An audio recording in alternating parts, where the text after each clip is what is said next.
My name is Alberta Tinsley Talabi, and I am a member of the Detroit City Council. I am running at this time to make certain that we can carry on as a city. And what does that mean? Our city right now is in a crisis for capital C. And so I do believe that we're going to have to make some very tough decisions, but those decisions must be made with compassion. And as one who has sat at that table for a number of years, I want to make certain that we can maintain this city in the hands of its elected officials. Well, I do believe that as we move forward, there will be some demonstrative changes. I am not in favor of wholesale privatization. I do believe that city employees must have an opportunity to bid on anything where there's an issue of a private company coming in and providing a service. And to that end, I know that he's talked about the finance department, and he's got a number of divisions that he's looking at, but I don't think that without city employees being allowed an opportunity to bid, which is what the ordinance states, it should not go forward. Again, I think we're going to have to make a case.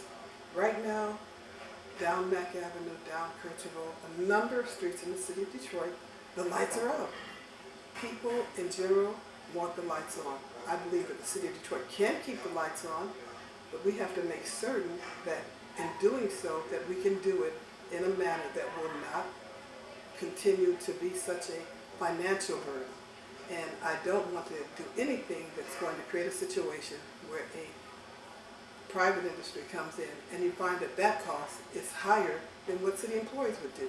So what I'm saying is that I recognize the fact that the $300 million budget deficit is real. I recognize also that we must be trying to maintain this city in the hands of its elected officials, or Detroit will have its own version of Mr. Bob. Well, I know that pretty much Muskersky is the power plant, and there's a lot that needs to be done to upgrade Muskersky. And I think that we ought to spend money. I know that the mayor, previously when Ken Cockrell was there was about over $100 million that he would have liked to have seen dealing with lighting in particular. And so to that end, I think we have to make certain that we have a structure in place. The physical plant has to be running up to par in order for the workers to be able to produce a product that, number one, keeps the lights on, and number two, does it at a rate that the city can afford. I don't want to see any utilities shut off, and certainly water is essential to all of us. And we know that we have some infrastructure in the city of Detroit that's over 100 years old. And we know that oftentimes there are mandates from the federal government in terms of maintaining the water system. And so as it relates to Detroit, number one, I absolutely want to see us maintain control of our water.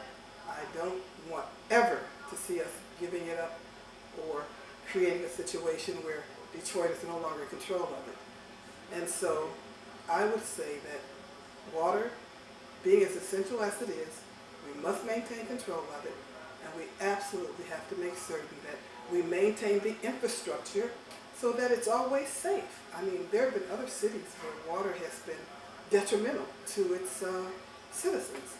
I remember a case in Milwaukee, for instance, where people had gotten sick. We don't want that to happen in the city of Detroit. It hasn't happened. And under my watch, I want to make certain that we maintain the highest quality of water and that we maintain that water control of Detroiters. We have put in resolutions asking that water shutoffs cease.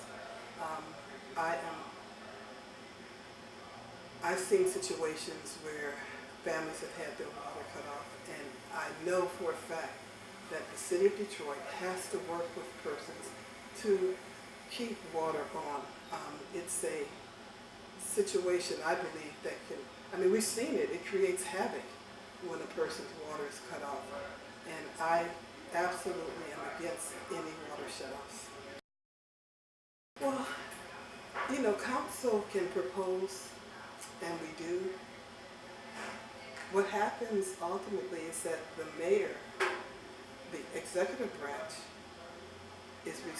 has the water department under its auspices, and those decisions continue to be made because although council has vocalized and done it in writing that we're opposed to shutoffs, it's the feeling, it's the spirit of the council. But if it had the power of law, it would not be done. But once we've expressed our concerns to the executive branch, to the head of the water department, they know where we stand on it. And I would say that what we have to do is continue to express that, and it is very sad that water continues to be shut off. Well, when it came to the Kobo Authority, initially I was opposed to it because I felt there was not enough protection for the workers. I was concerned because we did not maintain ownership of it. I was concerned because there were people out there saying, I can deliver, the council can deliver the council. What does that mean? And so I was one who did not support it originally. And I did so because I felt that we were giving up too much. And at the end of the day, as you well know, they came back.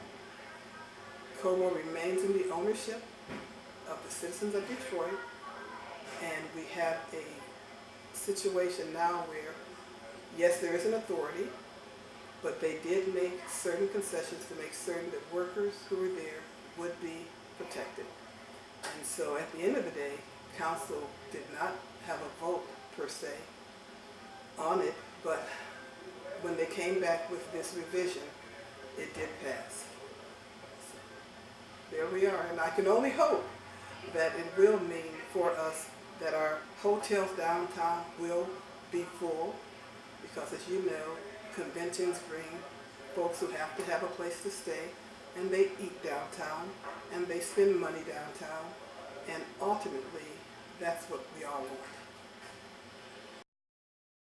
Well, I'll tell you, we are the only city, major city in America that does not have a designated funding source for transportation.